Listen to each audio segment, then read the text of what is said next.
time and space in the city. In the street funk on Mac, the smell of the junking junk of the human mind. Ground Zero television heroes, Bailout Cruise, and death in my pen. Flag waving thunder, Babylon slumber. The time and space city, working the money pimp computer slave. New mind stomp of circumstance and pomp. And death is video glass and corporate rap. Baggy head winning superstars on deep ribbing trips of ego.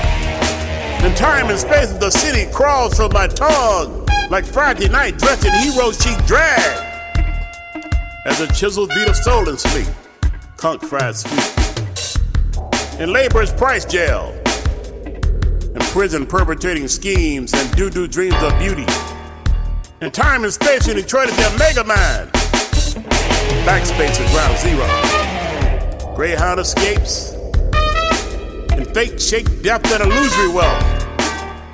And the HMO is dope, smoke, taupe, factory hope. Stereo blues in Center City. And the wicked are celebrated. Resuscitated shells watch we die in the living lifetime. A space change of funky, junky shifts. And we blow rips of walls and winners and movie renters. For miles in the sky and the sweet flag, goodbye.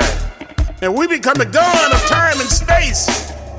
And neon freaks in the deep fix of channel hip. We are again exploded and eroded, youth decay. And money won't speak, and time won't creep. We fall into the deep sleep of yes. An affirmation of impotent masturbation. Looking for the good in canned rally time. And we space in the limits of man. And think of cesspool Sundays. We only see the paper heads, paper worlds, the DNA. The space won't speak and time won't creep. And we scream at the glitter of time. Paraded as life. Real as asphalt. Real as industry. Real as death. Two-legged money machine and the speak of doom. Pimped out cartoon war zones between the mind of God and plastic knives. And the rope genius of man. Spitting techno plans. The secret ritual futures of slave work and flesh. And the hype of sex. And the hype of speed, proto-cerebral greed. And the time and space in Spirit City is in the gate of the mouth and hustled bouts. And her head is only a rack for skin. City Hall Mall, only a hat of the freed to see seeds of the common mind. And penny witches of cool. And master fronts of liquid games in the street of color. And dreams that break all speed rhythms of perpetuated nows. And time is the devil and space is never level. As the media limits the real. Sugar-coated pills of glitter and money won't speak. And time won't creep. Insane boogie brain, lame drain of blood on channel hip. The pimp of nasty trips of time and space in the city.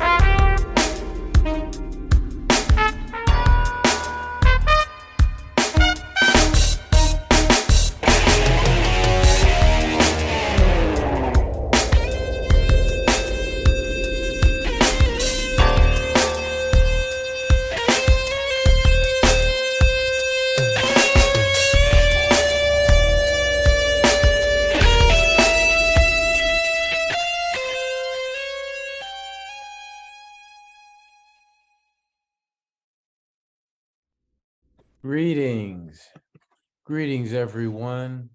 Welcome to Horizons in Poetry 2023, which is made possible by the John S. and James L. Knight Foundation. The opening and closing video was created by Ascended Visions and features Ron Allen's recording Proto Cool from his CD Painted Mind Code. Thank you very much, Autumn, for all your technical leadership and support today and throughout the series. Horizons in Poetry was founded by Ron Allen, Wardell Montgomery, and John Mason in 1982 in the Cast Corridor. This monthly open mic series ran for over 2 decades, hosted alternatively by Ron Allen, Sharon Smith Knight, and Trinidad Sanchez. Welcome, everybody. It's Ruby Woods here. The Ron Allen Project is a multimedia exhibit reflecting the work and art of poet, playwright, sobriety mentor, and Dharma priest Ron Bodhidharma Allen. During the years he resided in Detroit's Cast Corridor. This exhibit will go up this fall at Detroit's Hannan Center and Kayrod Gallery. The grant team who wrote the final submission for the Night Arts Challenge are Carla Harriman, John Jackery, Jim Perkinson, Richard Reeves, and Ruby Woods. And Owolabi, we didn't decide earlier, but I think age will go before beauty tonight.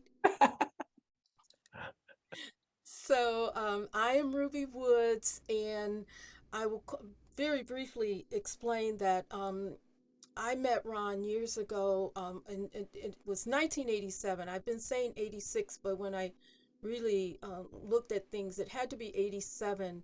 And I don't know how I landed at the Dally in the Alley doing my ritual thing that I was doing at that time. But Ron came down the alley, and he was stopped in his tracks and came over and talked to me and got my phone number, and then proceeded to call me every day for many, many years.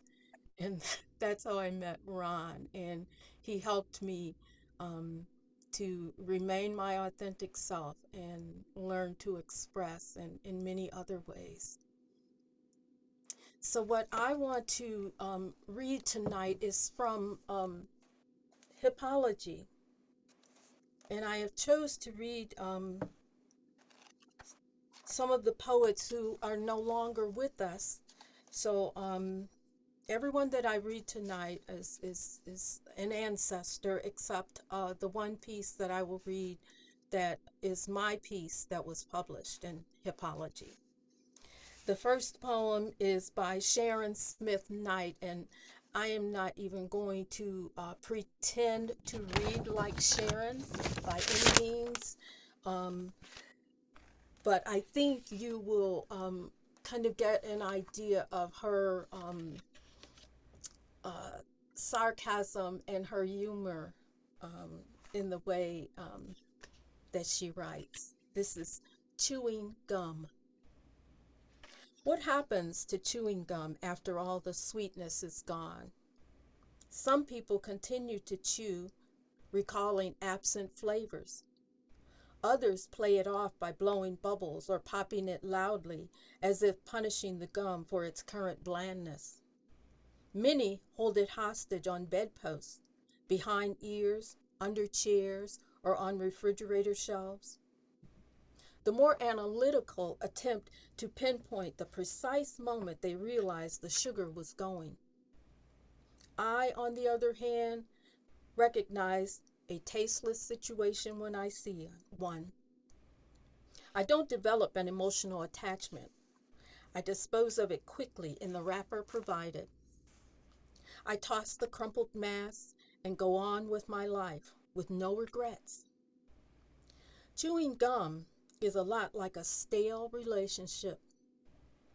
Isn't it comforting to know that you can always get a fresh piece?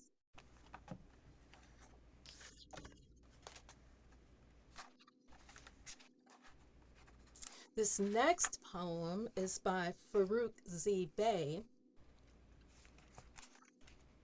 Deep Hat Boys.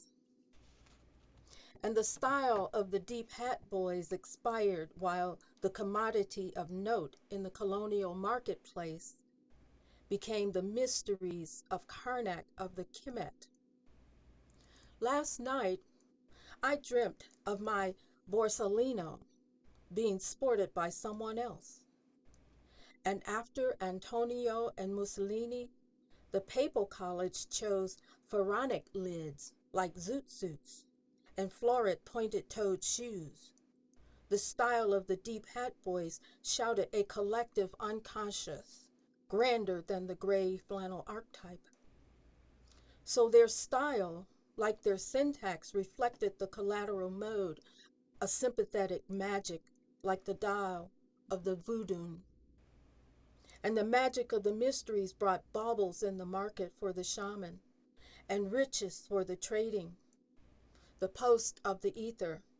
So the deep hat shamans languished in drunk tanks or on baseball teams, and that is spelled base A BASEBAWL, baseball teams, while watching game shows. So the deep hat fell into disrepute, while bauble merchants redefined the gestalt and sold the shaman's wares.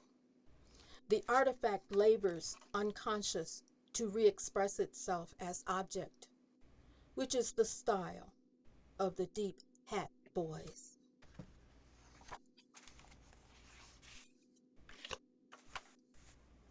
This is also a poet who I am not going to deign to imitate by any means. This is Ibn Pori Pitts from, this is entitled From colon this singular voice, and he has replaced all of the S's with Z's and all of the C's in Africa and America with K's. 1. So take parts of me, ashes, place them within the red earth next to me, mother's and father's spirit, and black-bottom soil of slavery's door. Take a part of me, ashes, O Lord, and place them on a plain tree trunk, so the winds will take me home, spilling a part for the teardrops on the red Atlantic Ocean's floor. Don't forget to hold your heads high, we eyes closed as you look to Africa. 2. Your eyes go back to the boy. His mouth is parted as if he's about to speak. His jacket is open and his skinny chest is bare. You see silver arrows for ribs, glistening in the moon day rising. Perhaps we'll play the bumper game with him. Perhaps we'll send them a copy image of themselves. 3. Do explain to me, mother, why I had to leave this place, this plantation called United States of North America. Perhaps it is not I that must leave. Perhaps it's the evil voice, the forked-tongued freedom fighter, must be made to leave on orbitless crafts where there is no time motion, just empty holes of space.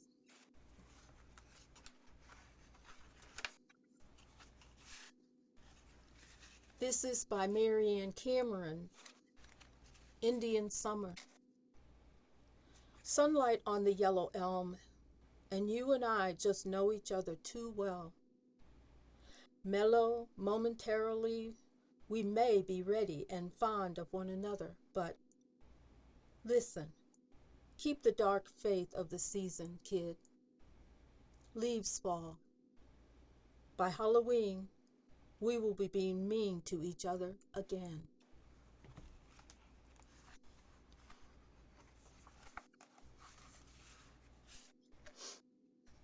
And this is by Kalima Hassan, Peace for Ali Muhammad.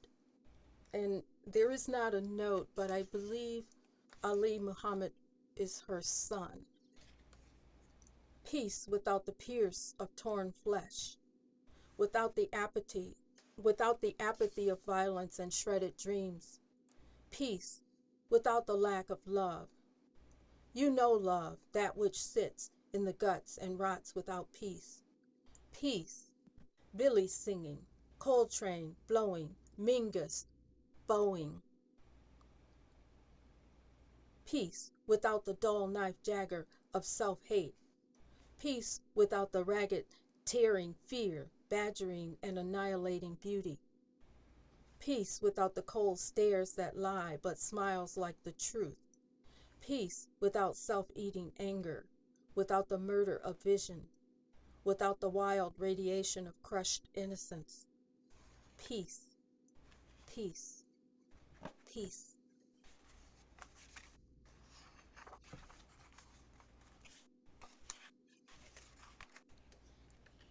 Number 125, Incident at the Tea Party by Rico, Africa. Well, he hardly ever hesitates, only aptly, and with tea. He could not never ever deviate. He could not ever confront me. Well, he wishes, waxing, waning. He wipes his tears for all to see.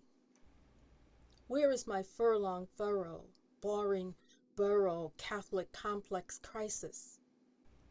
Where do I price my patter, chit or chatter, kneeling, pray to Isis? What can I accomplish acting obstinate? How can I absolve myself of this incident? How will I ever get to heaven, having hardly ever heard of it?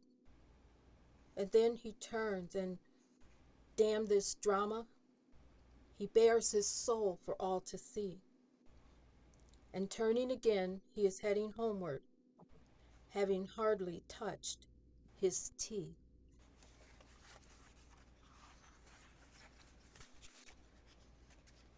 And this one, untitled, by Ruby. Dreams reveal the source of our magic.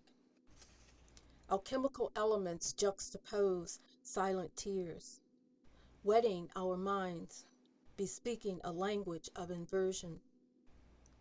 The hourglass no longer keeps time. Archetypes dissolve into sure individual horror.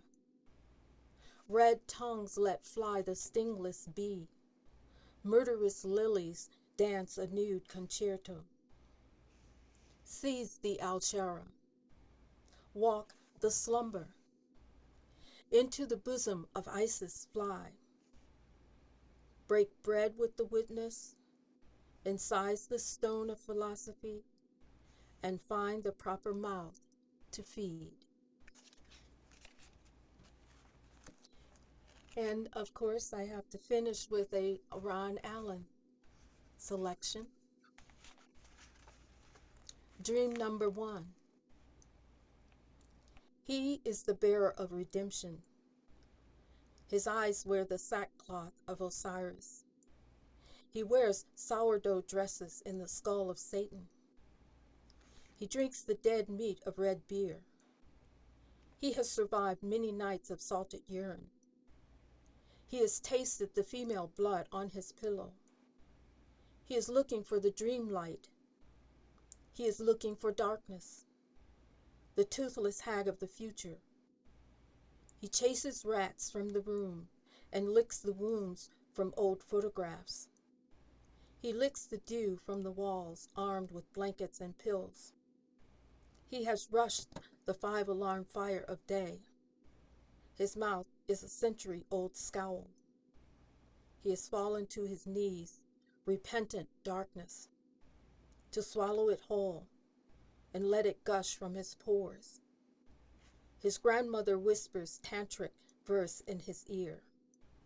His organs shudder. He dies the death of many dreams.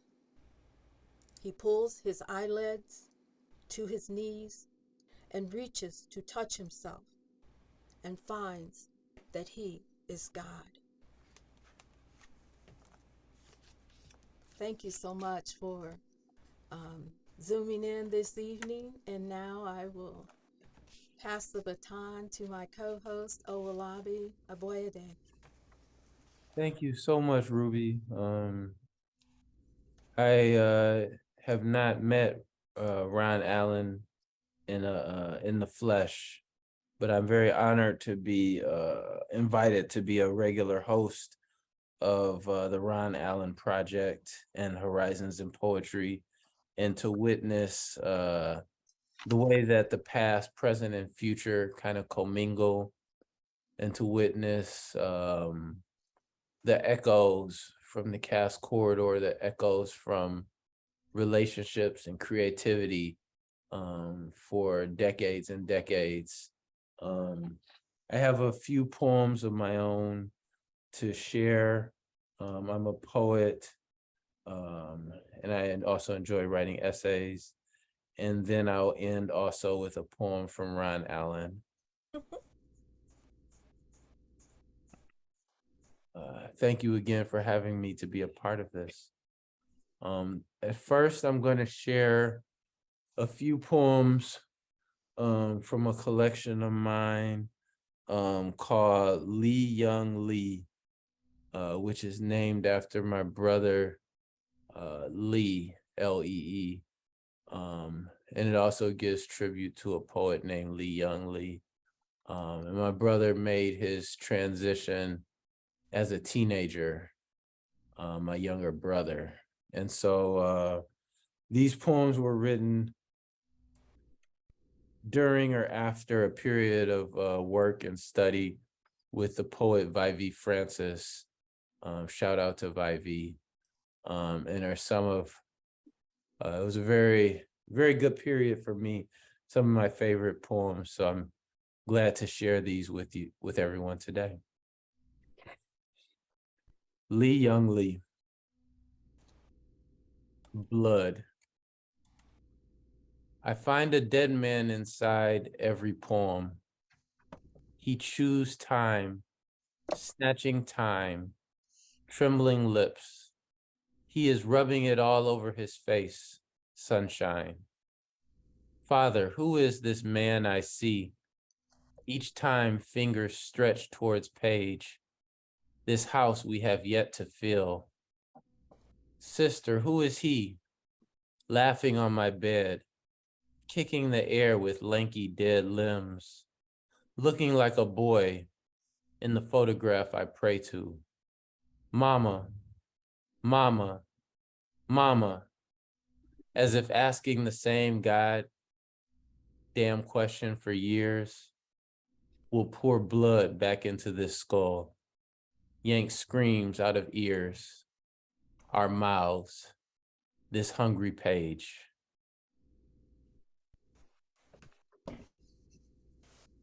The second poem is titled What the Bullet Said. It's a poem of a form called pantoum. I was talking with some friends around poetry, and I like, as somebody who's done various things with hip hop, I like form and I like repetition. It's very different than rhyme, but it uses a similar part of my brain. So I like playing around with forms that allow me to get into repetition. What the Bullet Said. Lee put a gun to his head upstairs. I don't know what the bullet said. Never say my brother's name to strangers. What did he hear when he pulled the trigger? Doesn't know what the bullet said. Was it my father's voice? The family will? Did he hear when he pulled the trigger? His mother's Southern song without ceasing. Was it the family's will?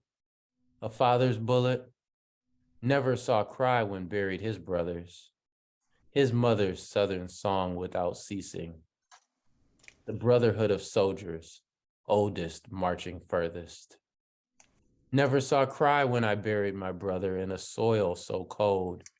Limbs shatter approaching the brotherhood of soldier. Bullet marching forward. Some moments, ink on a page, sealed and folded. In this bullet so cold, limbs shatter when approaching my name. A bullet I never give to strangers. Some bullets, ink on a page folded and sealed. Lee put a bullet to his head upstairs. Tonight. This mess beneath my bed, time to clean, dancing hands, broken sticks, mad, my sister again. We are sick in the center of a storm. Nothing will escape. Arsenal of belts, flung, floor. We all want to come inside. Serious storm clouds approach. We all monsters. We mistakes make. Hands and asses dance furious rhythms beneath his belt. Our quivering legs, my dead brothers, basketball, drumsticks, horn, phone rings, sister under bed, visiting hours. Get me out of here, cries I wear in chain and hang around the door. When I'm not wearing it, it hangs around my door. Sometimes it drops on the wooden floor. We kick it under the bed when anyone comes.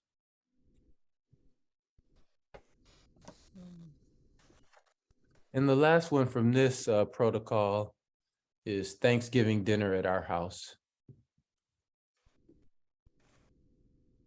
I married a woman who said our songs sounded like screaming. I brought her into this house.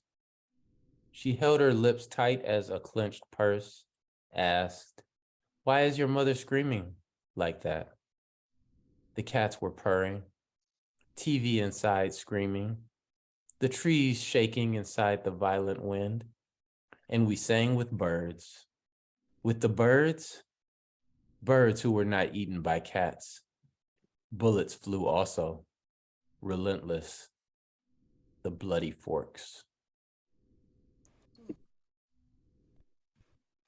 And the last one of my poems, and then I'm gonna get to the Ron Allen joint. I was in some conversations in the poetry scenes, and it seems like it might be more among certain sections of younger poets, and they have a practice of doing what's called content warnings or trigger warnings. And they kind of say, all right, I'm gonna say this poem, here's a content warning. This is what you might hear in the poem, or this might upset you, or various things. And so the last week or two, we've been having different conversations, me and some people,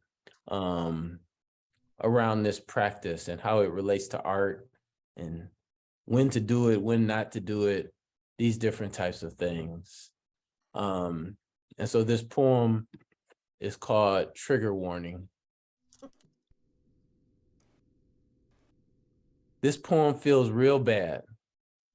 Marked down, red lining, swollen tears suburban, banter suburban witty, bar mitzvahs, where everyone goes to be seen, coming of age on stolen land, intense highways of guilt triggered and warning. This poem's grandmother, Nana, a cozy European, endearment facilitated the transfer of property, family, cabins, vacation, homes, land on stolen trigger. Warning, you were captured and brought to this country. Your name forcibly triggered like cancer cells. Warning when they called you property, accessory, washing machine, midnight plaything, gagging, bruised tongue, still English. This poem is malignant, nigga. Everywhere I walk, buildings crumble. Stores burn. My hands in your great granddaddy's pockets. Give me that shit, trigger. Warning, you were robbed. Or your daddy, your aunt, or your pop on the way to the bank. So they moved out the city and set up trigger warnings. When you open your mouth, nigga, warnings. This poem has daddy issues and dreams of revenge on the men who made us feel small, insignificant. From sundown to the cock's limpid crow, I'm sorry. This poem holds so many intricate nigga trigger. I'm sorry. I'm sorry. I'm sorry, the man will say. proclaims the poem. Take back everything stolen from us. May the rain salve gently your wounds of all genders, and my rich trigger voice holds you closely and firmly. Our sweat commingles, your heart pumps like triggers. This poem whispers, moving your hair from your triggered ear. I'm sorry, my trigger. How can I ever make it up to you? Ooh. And last, but of course not least, we have Ron Allen, who is just listening to Ruby read from that book. It took me to another time and place, and I could feel like a collective energy, I'll say that. And so it's something to be able to witness. I'm grateful to just be able to witness and to hear, and for everything that everyone has shared. And it's something else to read Ron Allen and to just to feel his energy and to feel the energy that he puts out in these poems. And so this one caught my attention, very different than my own. It's called Dead in a Western Movie. Dead in a Western movie. Lukewarm smoothies, running sap wind, information honey on the astrology of hate.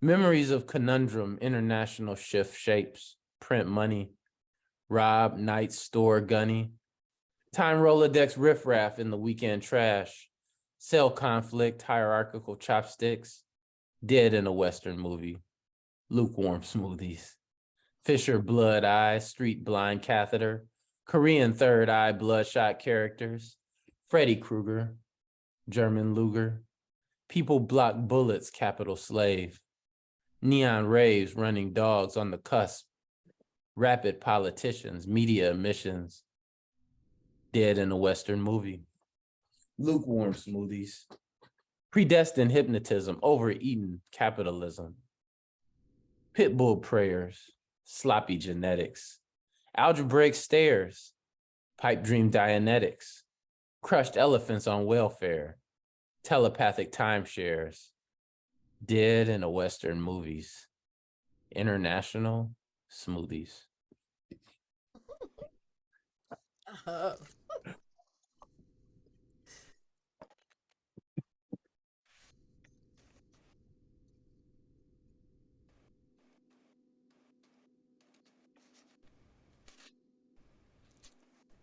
It's on you, Owolabi. Okay, thank you. Had to get back from the poetry thing to the hosting thing. Thank you.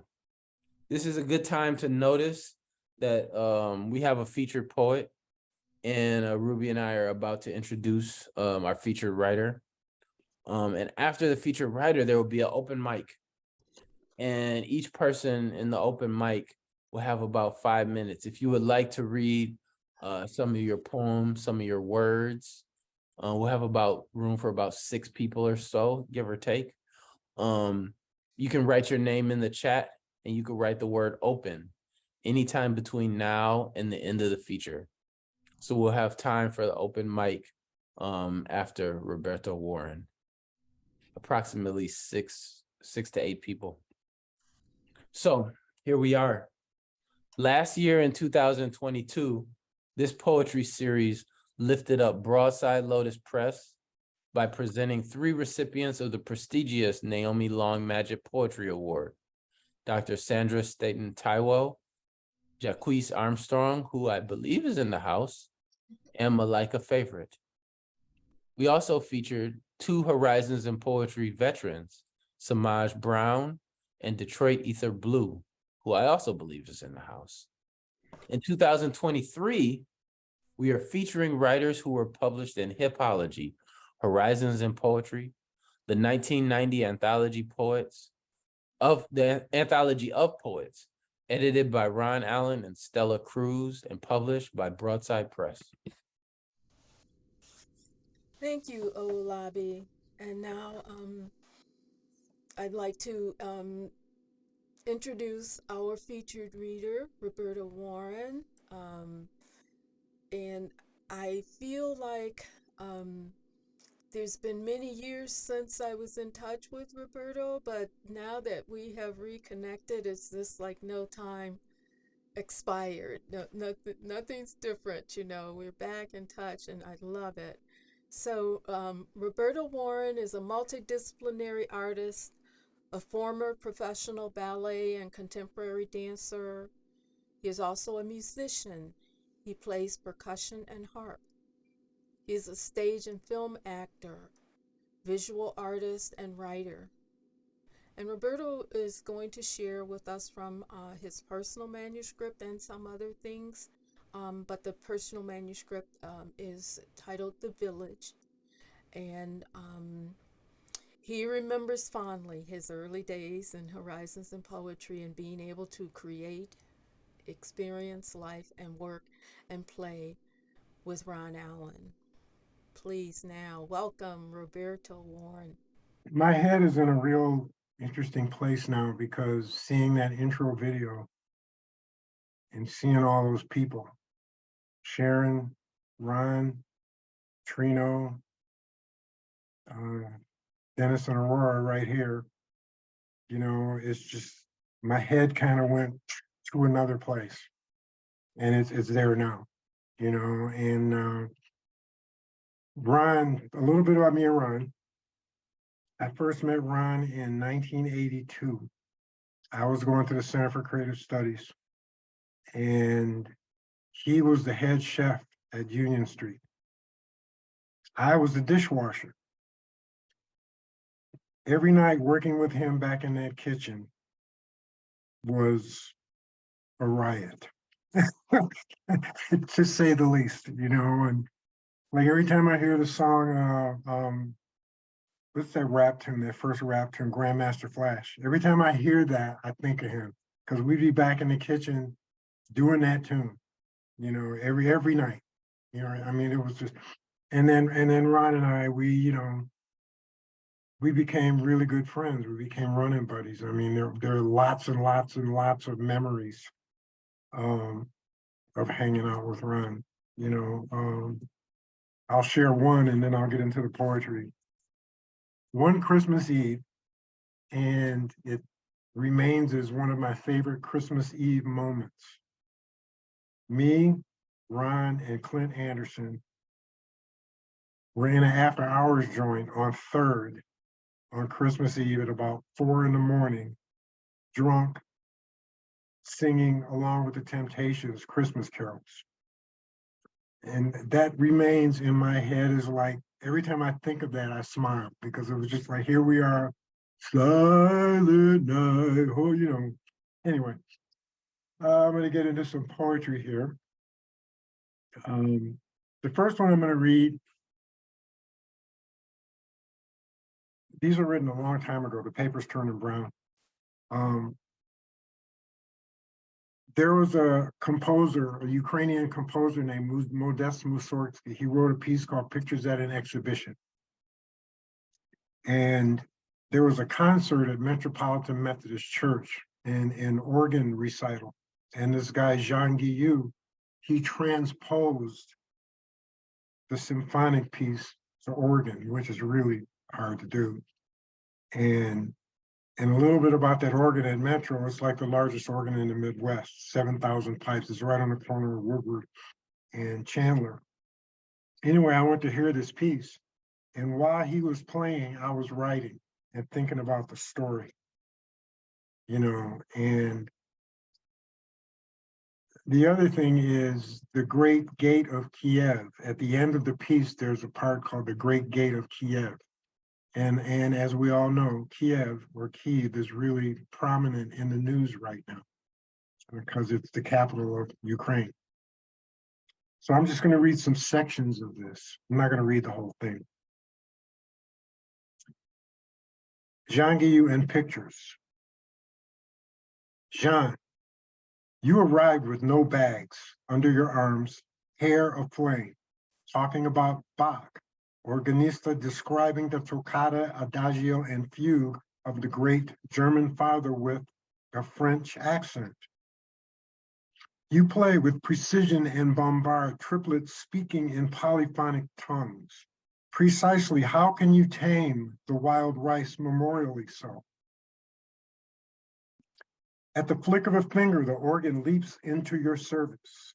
Surprises, but I continue to wait for mighty pictures, or at least the fugue found at the end of this piece.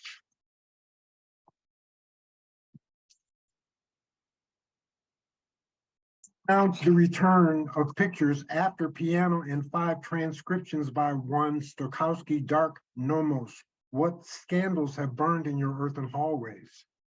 Maids whisper behind covered doors, calling the names of the adulterous bourgeoisie for wishful execution and a revolution raging at your gates.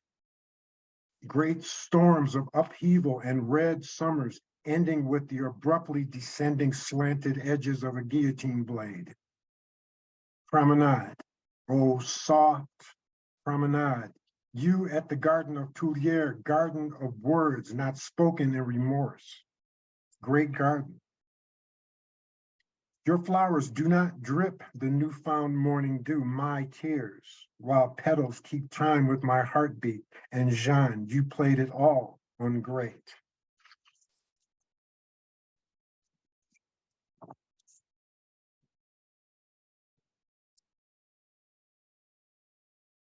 A breath and archaic bolts squeal for reflection. You with no bags, hair aflame. Traveling without description, a virtuoso in the face of urban desolation. O gate, O soft gate of oak and iron, great Kiev. Before you, the resolution of all conflict and misdeeds manifests itself. Built brick upon lyrical brick with a dark mortar, below running solo chords and wildly dancing pedal triplets. I have seen you and I have heard you, and I am left numb, electrified by your countenance. So anyway, I decided I would read that just because of the whole situation with Ukraine, and I'm not even gonna go down that road because it gets me really pissed off. Okay, the next thing I'm gonna read is called Pattern Behavior. Back in the day, a lot of you who knew me back in the day, some of you did, now that I'm older, I look back and I think, you know, I was kind of an angry young man. But, you know, it's youth. As you get older, you know, you learn things and stuff like that. Anyway, this one's called Pattern Behavior. And I'm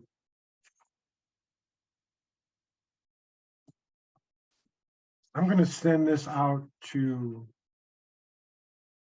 Derek Chauvin, who is in prison now for killing George Floyd. Close the stocks yourself. Put your head in the block, some voluntary guillotine, soldier of fortune. Oh yes, officer.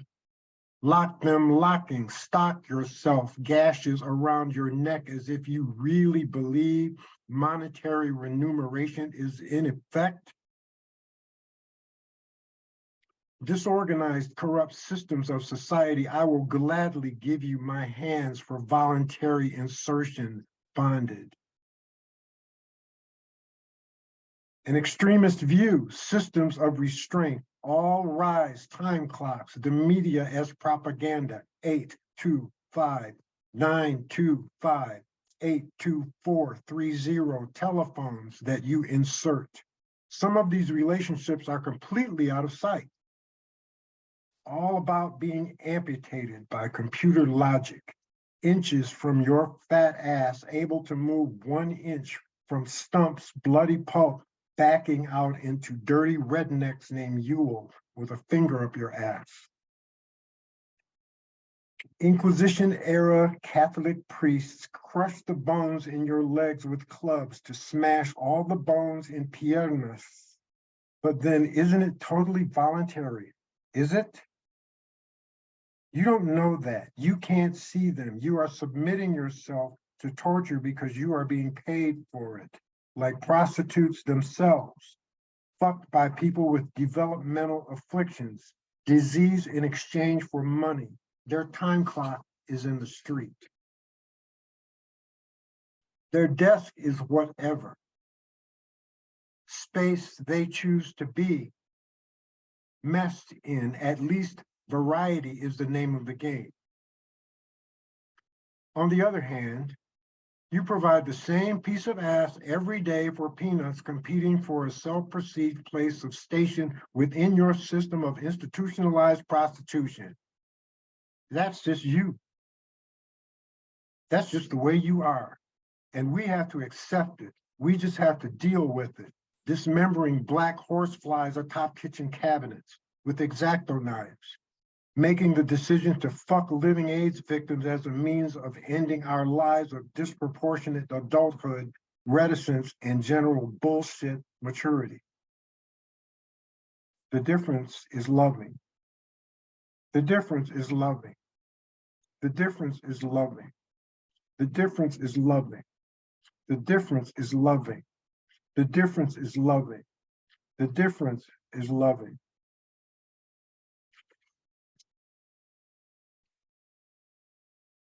So that was pattern behavior. And that goes out to Derek Chauvin. Derek, I hope you heard that, because you probably heard it with me screaming at the TV. How am I doing on time, moderators?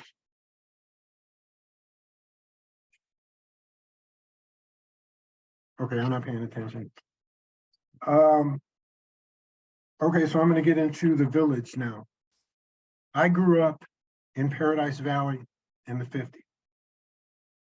And you all know where Paradise Valley is or was. There's a real famous picture. There's a picture on the web that's taken from looking north along Hastings from the roof of the Brewster Projects, and where we used to play like all the time. But it's looking north when Paradise Valley was still there. St. Jehoshaphat Cathedral is on the left side of the theater, of the picture. Sweetest Heart of Mary and Sacred Heart are on the other side. So it's a perfect border. And you can see that was all Paradise Valley. And you can see almost a perfect line how they came down and just wiped the whole neighborhood out to build I-75. I mean, it couldn't be clearer because the churches frame the picture. Anyway, I grew up in Paradise Valley in the 50s, and it was like a village. You know, everybody knew everybody, all the kids knew everybody, all the adults were watching each other's kids, you know, and stuff like that. One quick point before I get into this. There was this, I call her the queen of the ladies of the night, Mamie. Mamie and her girls, they used to hang out on brush between Napoleon and Adelaide. Mamie and her girls were the women that all the wives knew and all the husbands knew. But they would watch all the kids. You know, you would get out there and do something bad, you'd get home and your mother would be like, Mamie said you did this. And you'd be like, no, I didn't. You lying to me? No, I'm not lying. Yes, she did. You calling her a liar? No, blah, blah, blah. Next thing you know, you get your ass beat. Anyway, the village.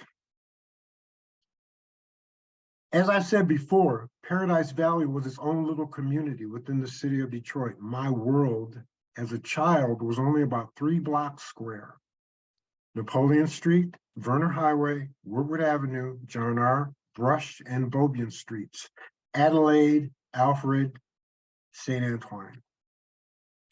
They about measured the extent of my personal travels in my early childhood. I guess in reality, your world as a child is really small, but it seems really big because you were so small at the time. A simple thing like a card table can seem huge because its table surface is at your eye level. Needless to say, everybody in this village knew everybody. And when the adults would get together on hot summer days and have barbecues, everybody from the entire village would be there, from as far as 3 blocks away. And of course, all the kids were there. We'd play tag, monkey in the middle, hopscotch, blind man's bluff, hide and seek, kickball, baseball, army, bottle caps, games we invented. No computer games, needless to say. Ride our bikes and generally just rip and run around all day, and the adults had nothing to worry about because they all knew that everyone was watching out for everyone else. My best buddies were Frank Jr., Rocky, and Eddie. We were always together. I had another best friend, Charles Wright, but he lived in the Brewster Projects across the street. And I guess because the projects was its own community, it seemed like it was 100 miles away. In reality, Beaubien Street was only about 60 feet wide. But like I said, when you're a little kid, it might as well be Woodward Avenue. Rocky, Eddie, and Frank Jr. and I had all kinds of adventures. Sometimes we would fight, but we were such good friends that we'd always be hanging out again within a few hours. Through them, I learned the importance of my mother having mercurochrome, iodine, and hydrogen peroxide. Oh yeah. I had so many skin knees, elbows, and broken bones. It's a miracle I even survived the era, jumping off porches, playing army, or reliving some action sequence we had seen in a movie, taking headers off the handlebars of moving bicycles, getting hit by cars, bailing out of swings that were even with the top of the bar of the swing, impaling myself on clotheslines. Like Bill Cosby said once, it's almost like kids are trying to kill themselves.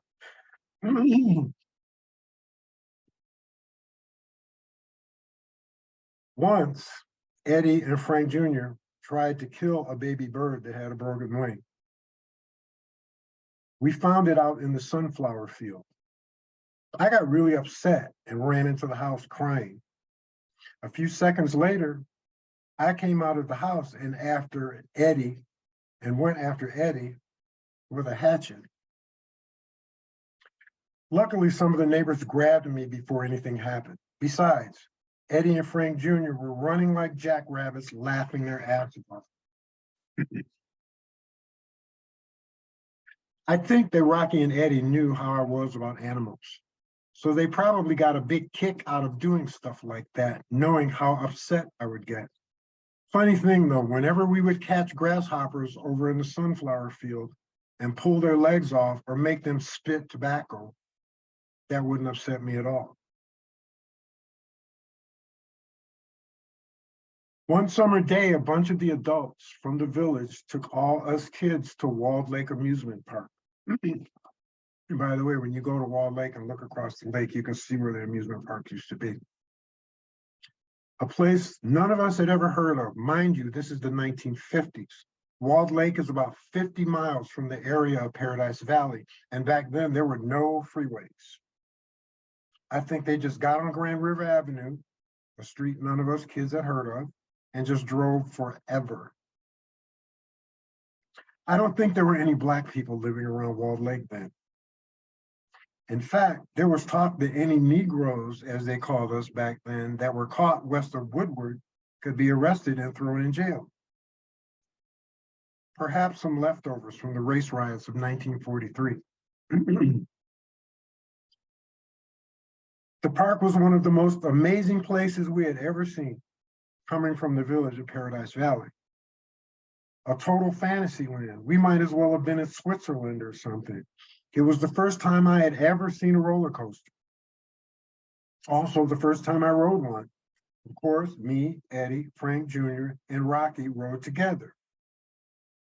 Later on, we went into the House of Mirrors. This was a real house of mirrors with real mirrors, not just panes of glass. Pretty soon, we were completely lost amongst the mirrors. It seemed like we were in there for an hour and we were beginning to panic. Pretty soon, though, Frank Jr., who had a bald head like mine, Frank Jr. saw Rocky, Preston, and Eddie going out of the exit. So he yelled, "Hey, wait for me," and ran after them. The only problem was he saw them in a mirror. I'll never forget the sight of his bald head bouncing off that mirror and the sound it made. Yeah. Kind of like hitting an empty 50-gallon oil drum with a huge rubber mallet. Him falling to the ground and the look of shock and dismay on his face.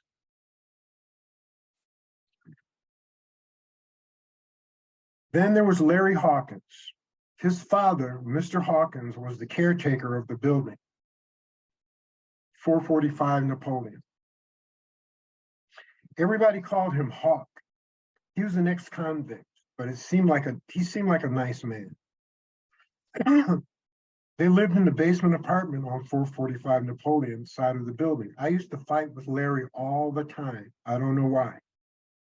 Once, after I had jumped off of a second-story porch playing Army, what else, and broken my wrist, I got into a fight with Larry.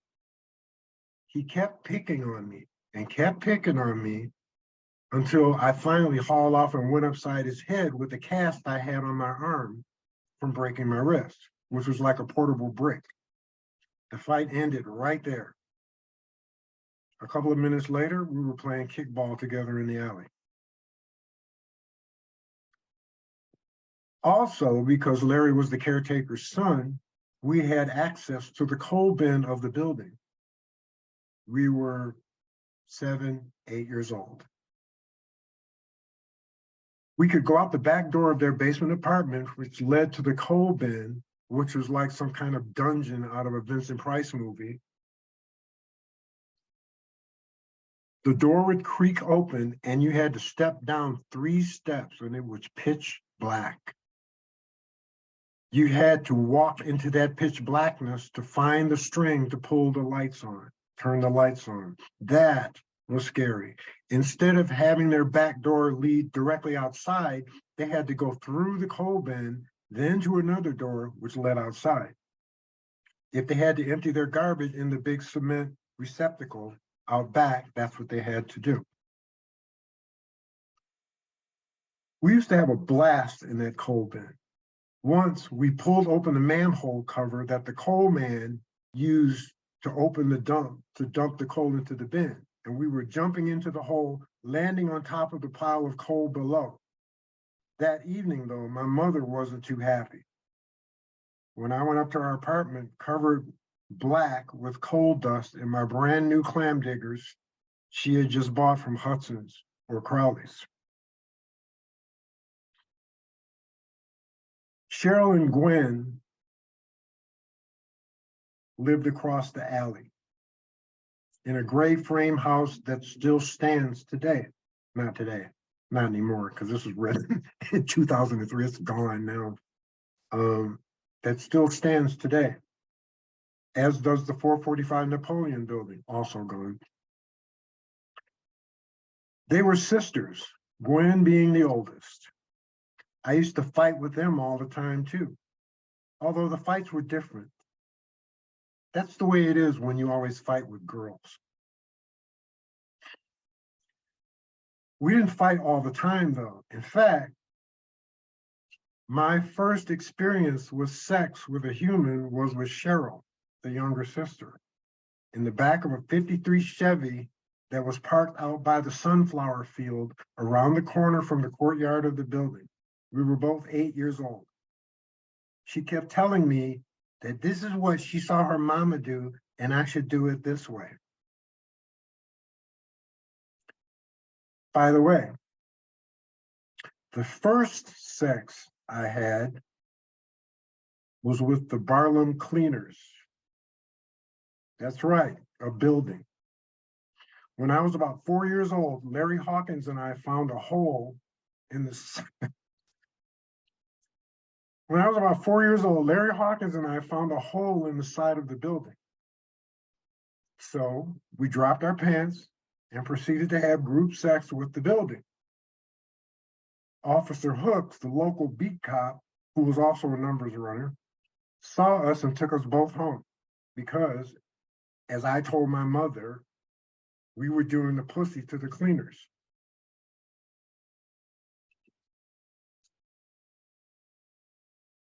I went to 3 schools while we lived in Paradise Valley. Stephen Foster School, which is a Detroit public school and is now Detroit Police SWAT headquarters. It's gone now. Which was right across the street from the sunflower field, was one. I also went to St. Mary's, a Catholic school in what is known as Greektown, and Sacred Heart, another Catholic school, which has the distinction of being the first Black Catholic parish in Detroit, over by Hastings Street. The steeple of its church was recently blown off by a tornado. This was about 20 years ago. I was at Stephen Foster for kindergarten and grades 4 through 6, at St. Mary's for 2nd grade, and Sacred Heart for 3rd grade. I kind of think that I ended up back at Stephen Foster because my mother couldn't afford the tuition at the Catholic schools, being a single mother in the early 50s. And it's always hard for single mothers.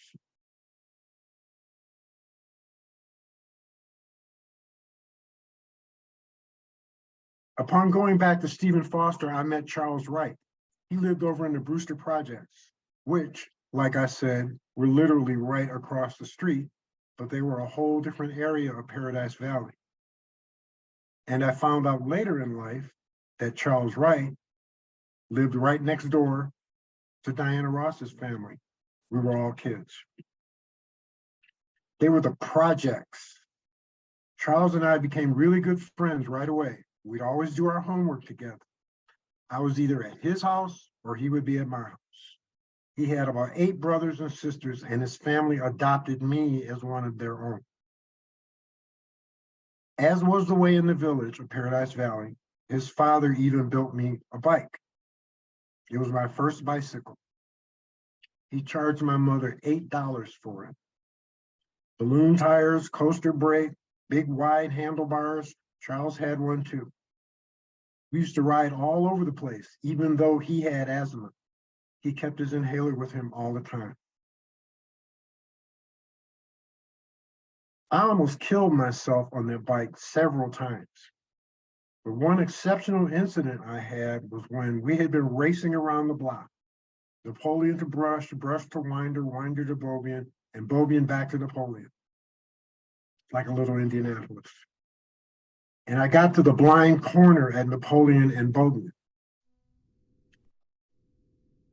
The apartment building that was 445 Napoleon was what made the corner blind. I was going way fast, and as I turned into the corner, a car pulled up, forcing me wide after I had already leaned into the turn. Well, it forced me wide right into the hood of a parked 1957 Pontiac. After the sudden stop, I ended up laid across the hood of this car with a hole in my leg created by the Pontiac running Indian hood ornament. Hole is still there. Roberto, Yes. I think that's a good place to stop unless you have an additional statement about that story. I should have read the barbecues. I had no idea where the time was going. But I'll read one thing. I have to do a Ron Allen Okay. thing. Okay. Let me switch to the other, okay, that's cool.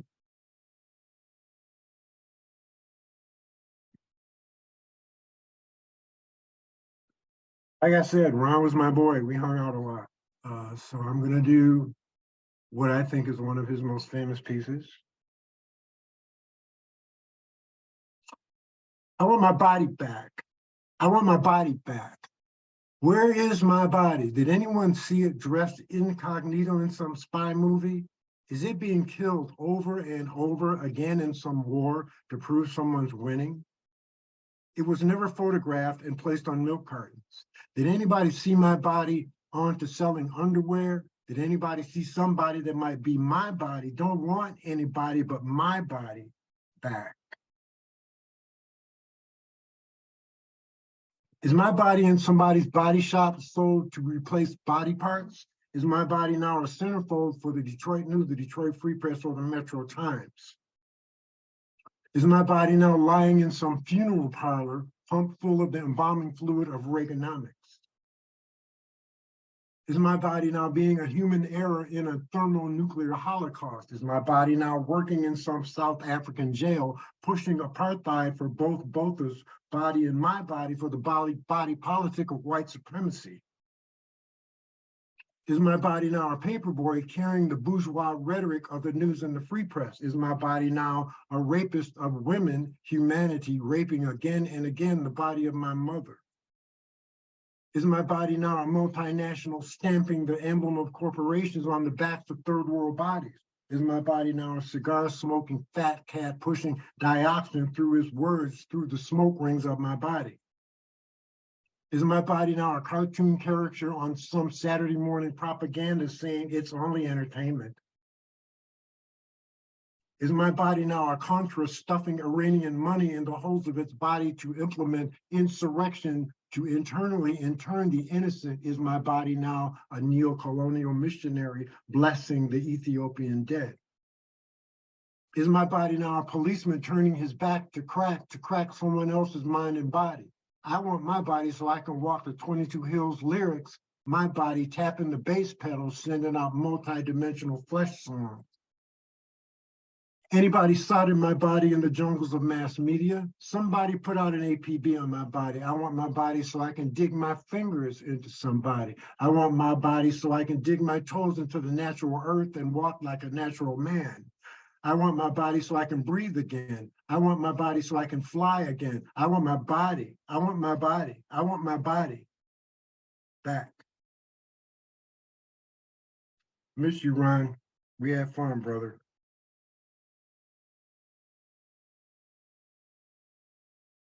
Thank you, guys, for having me.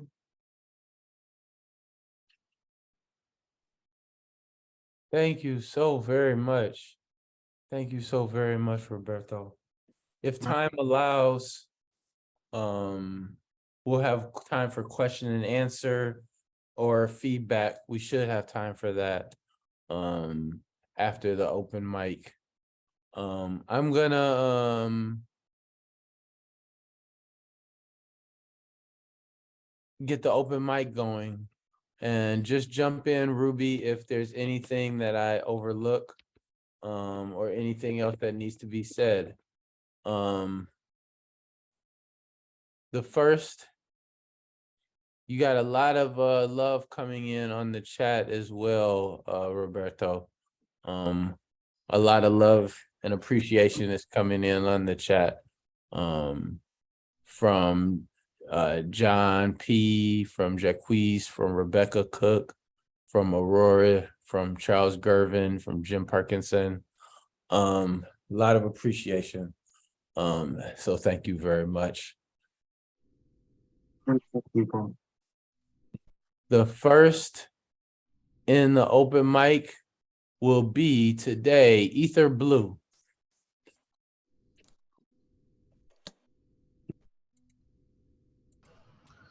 Good evening. Can y'all hear me? Yes. Okay. It's good to be here. And I'll get right into it. I went to a memorial for a dear friend and former girlfriend, Maia Crown Williams. And I just wanted to read that. I'm kind of still in that space. And I just wanted to read what I read at the memorial. One thing about family and all of our idiosyncrasies, we must study the love each one of us has. each one of us needs so we can give all the love we have for one another. By far, we more gardeners of the spirit than we are keepers of the heart. So cherish the love you have, and they'll never leave you. An obligation to the blues. Tempered with ego, I relinquish my duty to love and engage my melancholy with yet another sad love song. Love's lost the fate of circumstance beyond my control or ability to redirect beyond oblivion. My love is not just a task, but an obligation to the blues, like Lucille and BB, because my love is indefinite beyond funeral pyres or mausoleums. It is eternal like sunrises, temperamental like clouds and rain, but true like the ebb and flow of moon tides.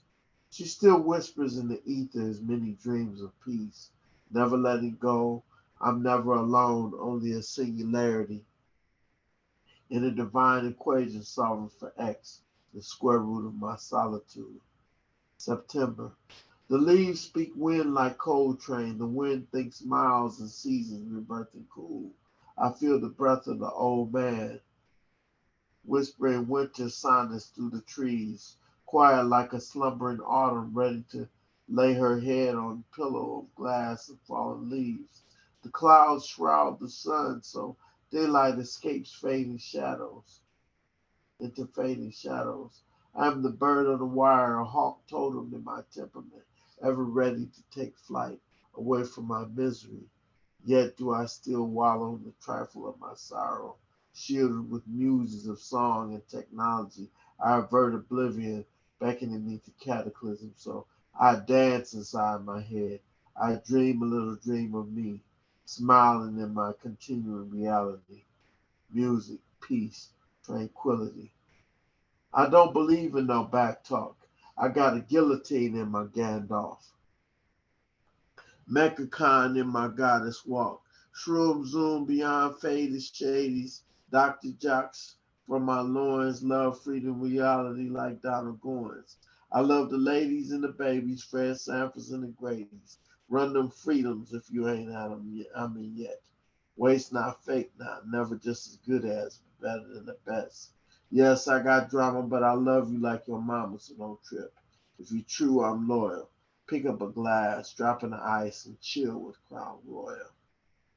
What was always is. We don't look back for resonance, but for resilience. For we too are ancestors that have yet to shine in the night sky.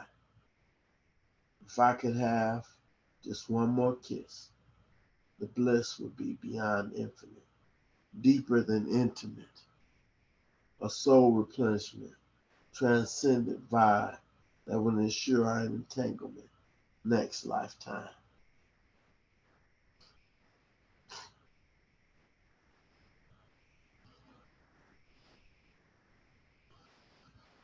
Thank you so much. Thank you so much, brother. You're welcome. Next, we have welcome to the Zoom, welcome to the microphone, welcome to the stage, Aurora Harris. Next up on the open mic, excited to hear what you have to share today. Hi, everyone. Can you hear me? Yes. Okay. Good to see everyone. I'm going to read a poem written by my friend Ella Singer, who passed away a few weeks ago. This is called Post-Industrial Nature Scene. Nature finds herself trapped in a house on Willis Street, hurt as Detroit. She is wild roses and tiger lilies growing in the living room through decayed floorboard, sumac body peering through broken windows, considering suicide. She grows ghetto thorns sharp as the corridor. Someone once found her in a park on 13th Street and the Boulevard, behind the bust of MLK, her roots tied in an unnatural manner, Passengers at the bus stop saw nothing. She and her kind have been restricted to city lots and curbs. Behave, brave dandelions growing between cracks, spilling into gutters. Here is her, rotting wooden bench, rusty wheel, Dutch elm diseased, birds singing at midnight. And when birds stop singing, garbage man comes. Nature was put in a witness protection program. She knows who shot JFK, the truth about Watergate and Jesse Jackson. She and her sisters parade in magnolia glory down Rosa Parks Avenue, 35 years after the burning without a permit. Tulips litter the yards of vacant houses, abandoned lawns, uncultivated fields of wildflowers and waste. Nature finds herself squatting on land stolen from her by unfaithful lovers, vacationing in Hawaii, contemplating urban renewal. And that is from Ella Singer's chapbook called The Credo of the Blossoming Vagina from 2000. And she painted the backdrops for Ron Allen's plays for the Ron Allen and Thick Knot Rhythm Ensemble.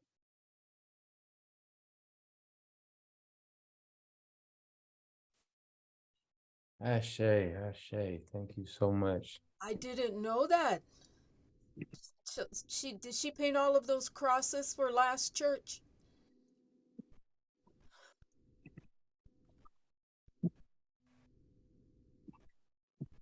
Excellent. Thank you.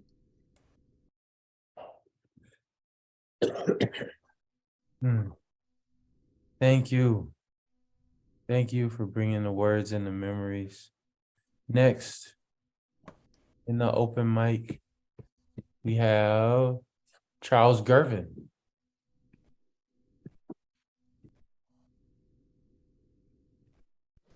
Can you guys hear me?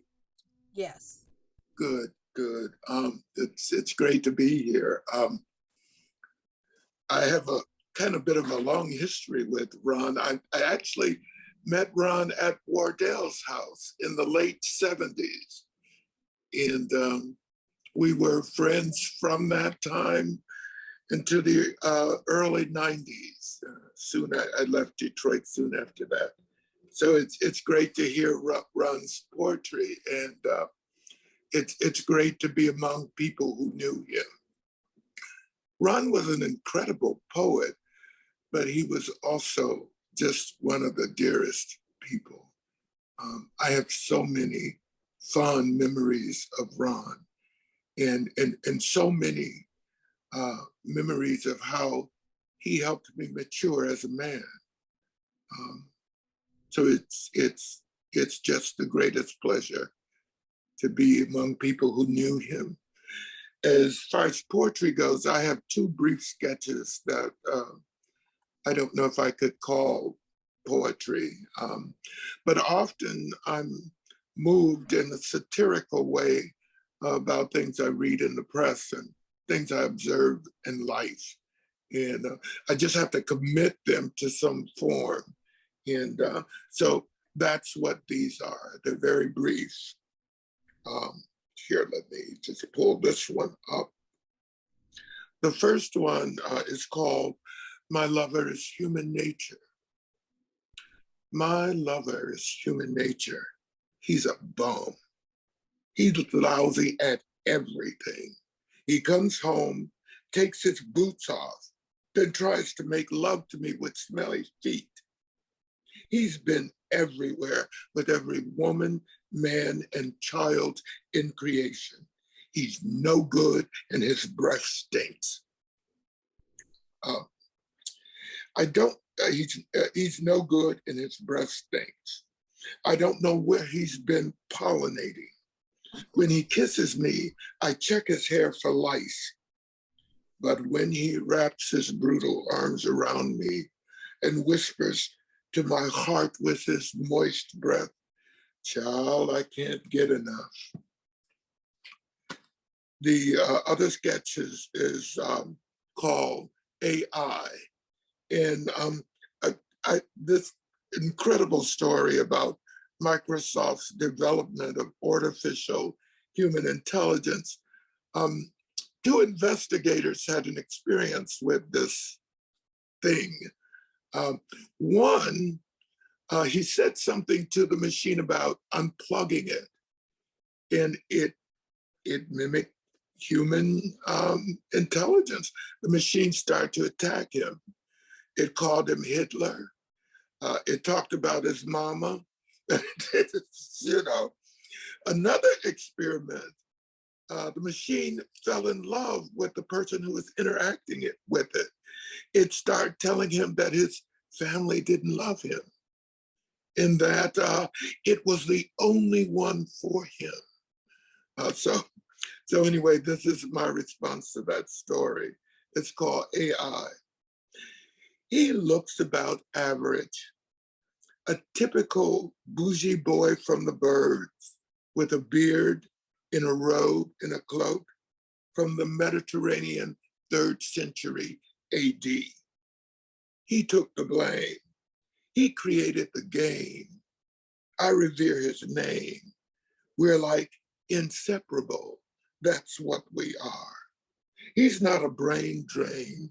He giggles and smiles like a Hollywood ingenue. So cute.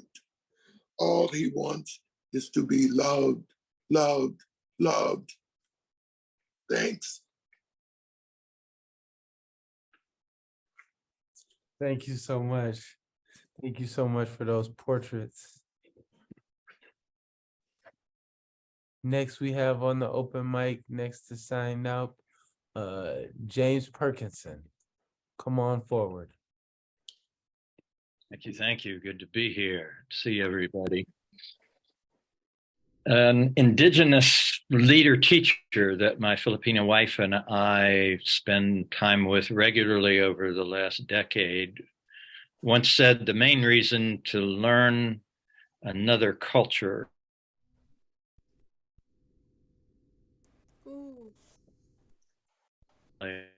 applies to my experience, inner city Detroit in general, Ron Allen in particular, in so many ways representing a richness that has constantly introduced me into the thinness of my own background. I'm going to read. Your sound went out. So the main reason to learn another culture, can you repeat that? Is to smell the poverty in your own. Ah. And nothing was heard after that? Did I break up? Yeah, that little piece I didn't hear. Then you came back in, so. Okay, I hope my connection will hold up.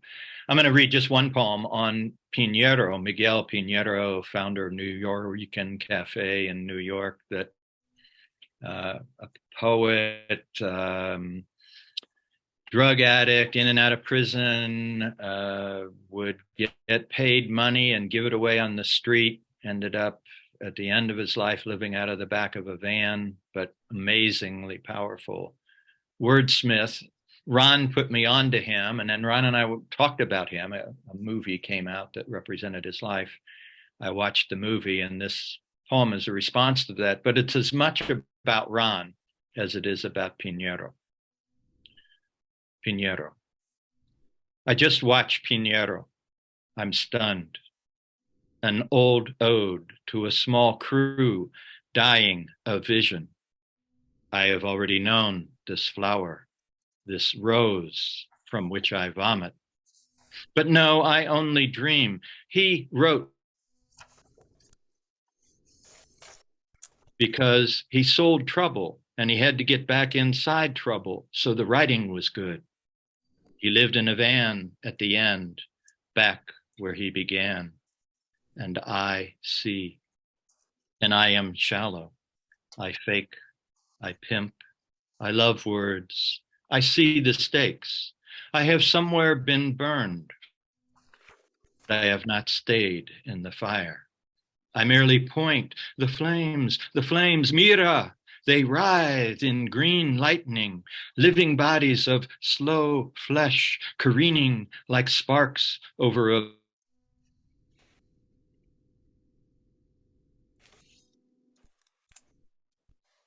city. The fire, the cold, the ice of burn. I point and shout. Did I just disappear? Yes. Ah, you can't, but you can hear me? Yes.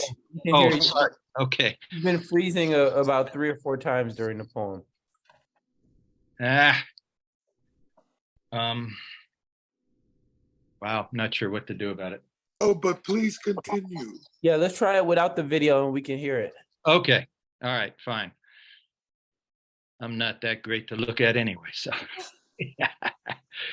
The gray, cold spider light of city, the fire, the cold, the ice of burn. I point and shout. I burn for them, huge, Olympian, opulent tears of dust. It burns my chest, but they live and die.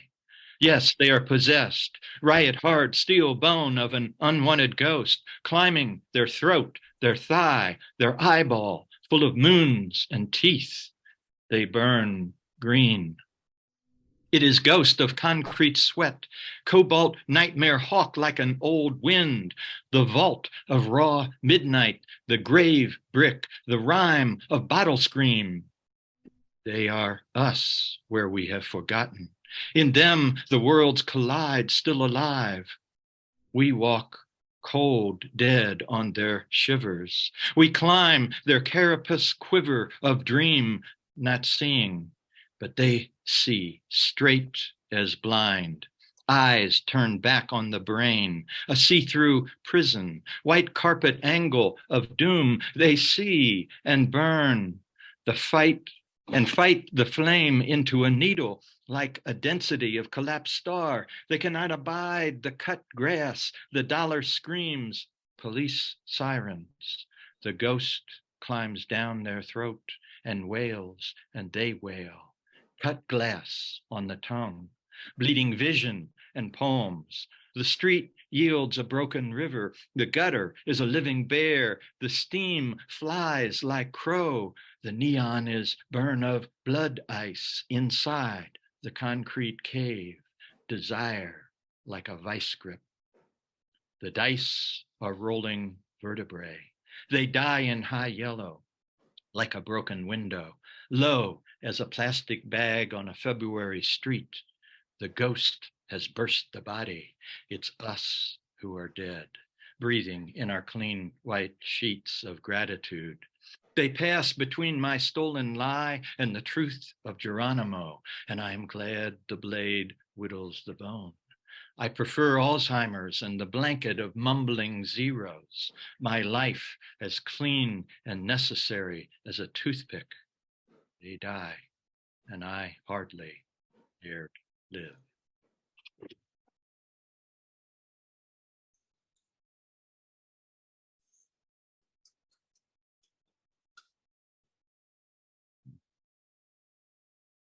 Thank you so much. Thank you so much. We heard everything clearly. We heard everything clearly. Okay, good. And we have one more person on the open mic. That'll be our Jaquise Armstrong. Please join us. Please welcome and please join us today. All right. Hello. I'm really glad to be here. I've been enjoying all the poetry. It's really a treat. I have 2 poems I'd like to share today. I moved to Mississippi from New Jersey in the middle of a pandemic about 2 years ago.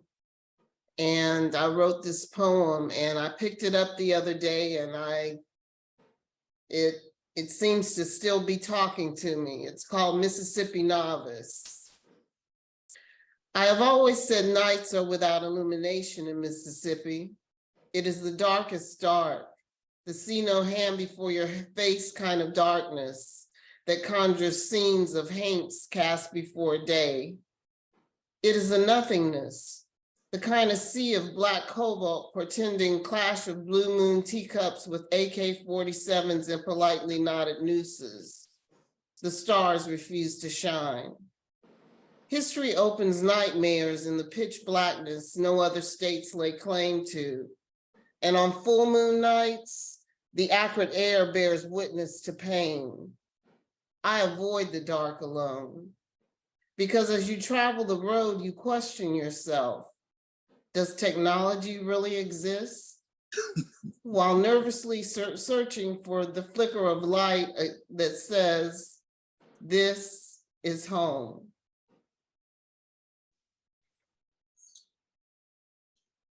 The next poem I'm going to share with you is a poem that I wrote for myself. I do poetry workshops sometimes, and I had fashioned one with prompts from Joy Harjo's poetry, if anyone's familiar with her poetry. This is something in response to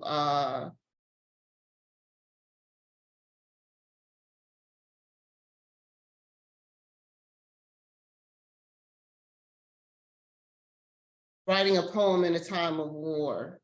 It's called Redemption Song. A poem is a sacred place. It holds all manner of life, family birthrights, holds on to tears from wounded healing hearts, causes them to embrace. I see this in you.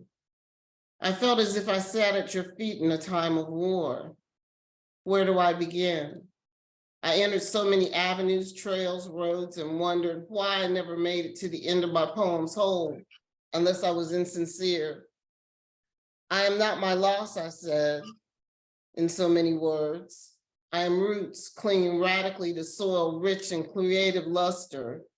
I am the woman who made the journey of decades barefoot, staff in hand, naked to sun's rays, bearing storm to drought, feast to famine, walk, crawl, run, and even imagining wings taking flight so vividly, they did. Once, I held my pieces light, heart heavy, spirit lost in a thicket of thorns, constricting need for identity, spirit running ragged in elusive dullness. I lost my world, failure, I ran. Spirit running ragged through unclaimed time, but I am resilient. Spirits have washed warmth over me. God smiled. Ancestors' hands have nudged me along the way, and I am almost home. This is my redemption. And I see you. You find your ancestral guide song, write it to its origin. I hear my ancestor. He came to me in time of need, but I was too young to know, to follow. His voice calls me. I will follow that voice back to a white sand shore. There I will find the ending to my poem and be whole. Thank you. Do you want to open up to some Q&A if anyone wants to ask questions or share thoughts?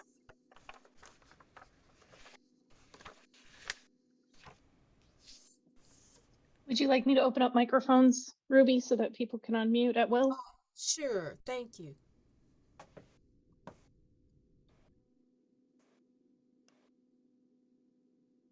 Yes, Roberto, I was wondering, is that a harp behind you?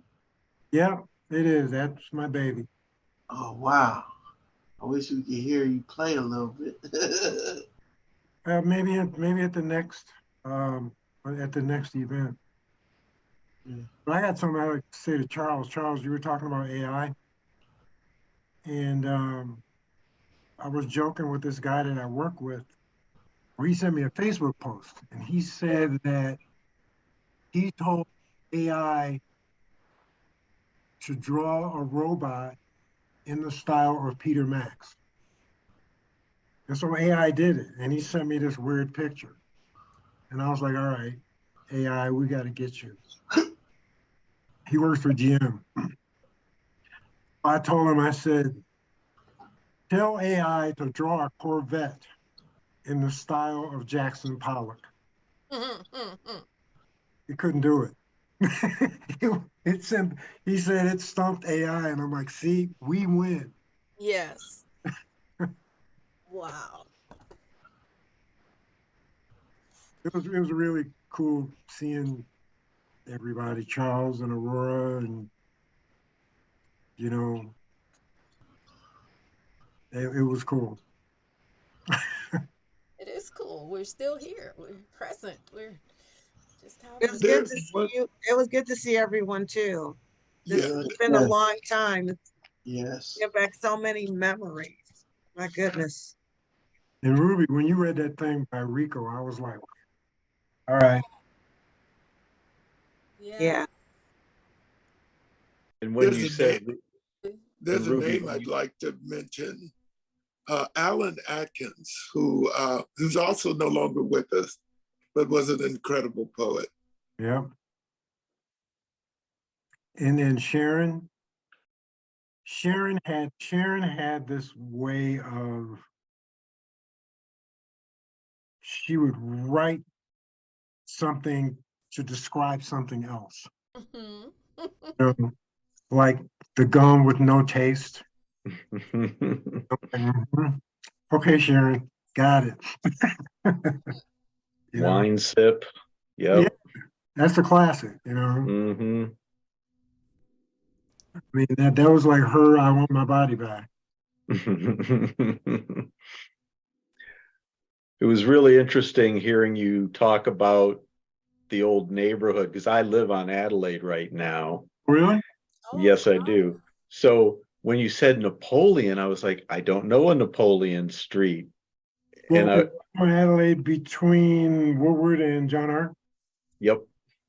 Okay. If you go over, okay, if you go It, over the brush hmm. and you'll see the empty field where Stephen Foster used to be, and Right. and then walk south 1 block because Napoleon's only like 1 block long. It's now basically the service drive. Yeah, yeah, Yeah, yeah.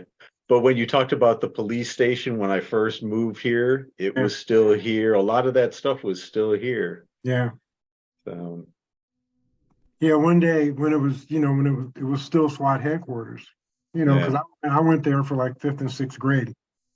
So I wonder if they'll let me come in there and look around.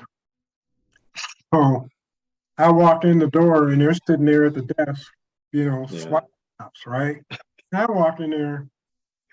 I went to school here back in the 50s. You think I can come in here and look around a little bit and reminisce? They're like, no. They were looking at me like, are you crazy?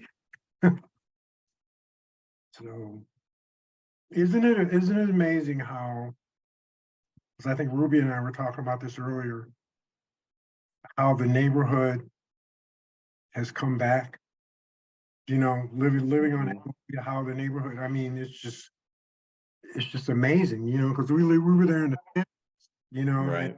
it's completely like a phoenix, you Yeah. know. Yeah. No, I went to Cass Tech in the 80s. Okay. So I saw the neighborhood obviously very differently than you did in, Yeah. the 50s and that. But yeah, it was a very, very touching piece talking about the friends you used to have and the riding the bikes and all of that. It was beautiful, man. Oh yeah. I mean, I can remember the smells. I mean, Hmm. everything, the era had smells. I mean, or when the adults would, like, I was listening to the radio the other day and they played Little Richard, Long Tall Sally. Mhm. I knew the words to that song when I was 5 years old. Played it all the time, you know. So But to me, the notion of coming back, I I I I don't know what that really means. I grew up on 4th and Frank Street, Mhm. right by the lodge in Selden, and now there are those $500,000 eco homes yeah, on those streets, and I don't feel like my neighborhood has come back. yeah, Something has come, yeah, but it's certainly an economic change.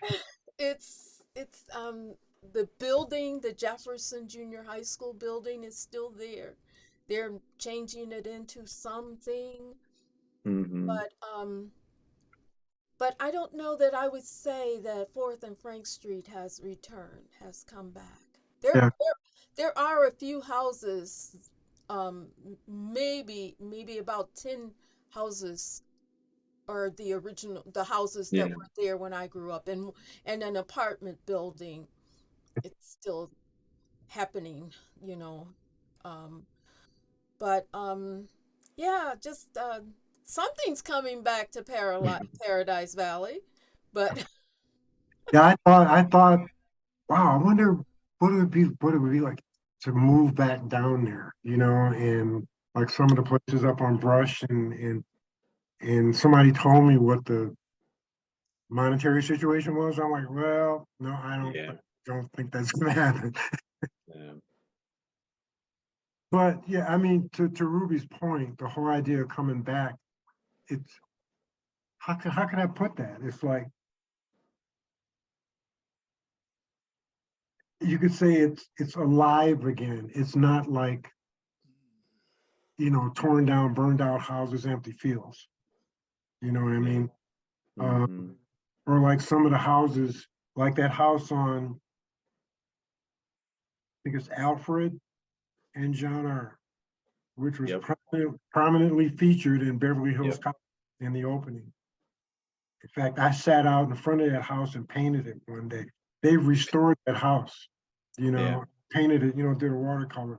They've restored that house. I mean, the way they've restored some of those houses, you know, other cities, they would have been gone. They would have been torn down. But I think because your area is a historic district, they can't do that. They can't tear those houses down. Hmm. So you know where the playground is that I was talking about, Yep. right up the street from you. Yep. Those swings are the swings that I played on when I was 5 years old, and would all the times almost killed myself. It was on Yeah. things. No, it's some kids over the years have turned it into a bike. They built some ramps and Yeah. stuff, and they go riding through there now. They found new ways to kill themselves. Still got bikes though. Yeah. wow. So I think it's time for us to sign off, Owolabi. All right. Roberto, thank you. I Yeah. wanted to ask one question, Ruby. What era were you reading from, the poetry that you were reading earlier? Well, this was published in what, 1990? Okay. And so the veteran poets who read at HIP and were then featured in here, it spans what, decades. Ryan was born in the 40s. I was born in the 50s, so many of the folks here are Sort of like uh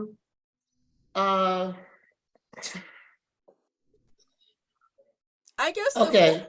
the 40s forward, Yes. Okay.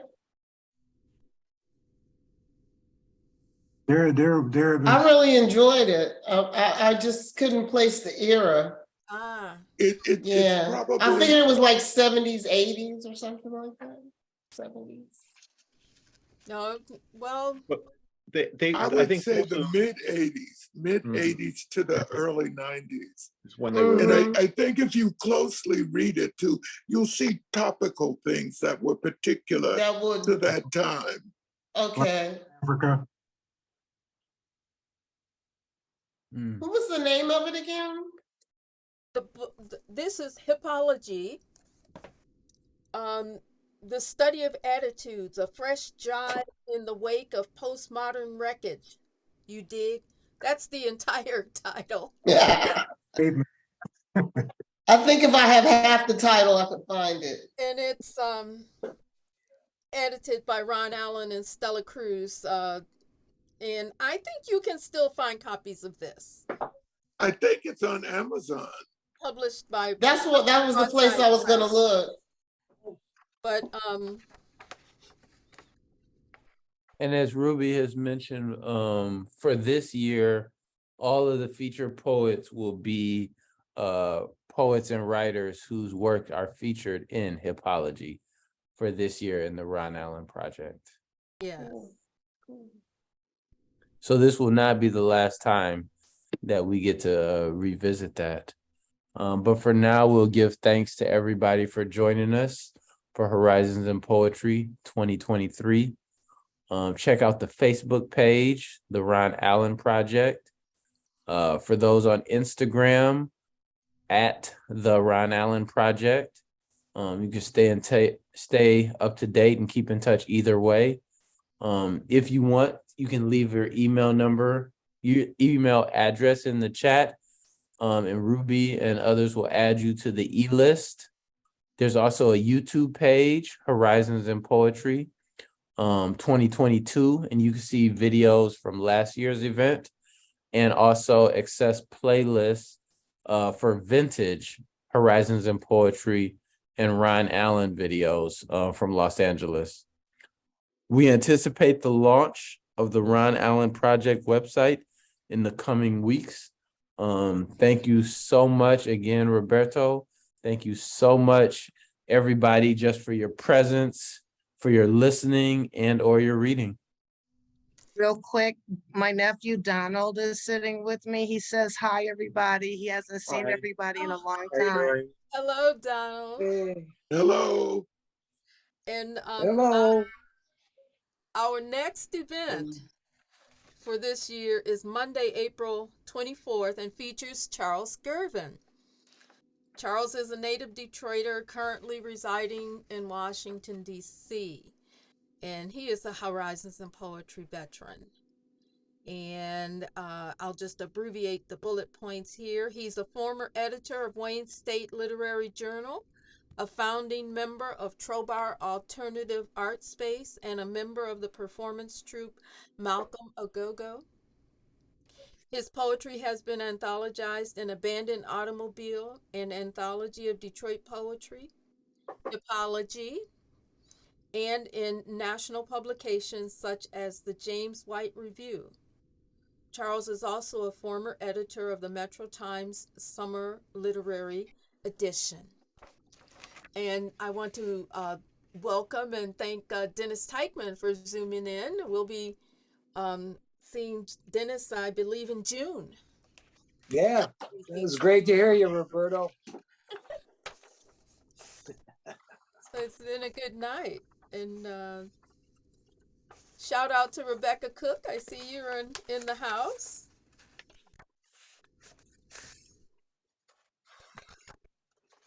And I think, is that, oh, I think you have one last piece there, Owolabi. Okay, thank you all for joining. Thank you all for participating. Please remember to view the chat for any links that can be placed in the chat. Roberto, if you have any links that you would like to place, feel free. Please note, as was mentioned, all of the Horizons in Poetry events run from 7 to 9 p.m. Eastern, the next one being April 24th, and can be accessed at this same link every time. This event is made possible by the John S. and James L. Knight Foundation and supported by the Hannan Center and Kayrod Gallery in Detroit. And with that, we say peace. Good night.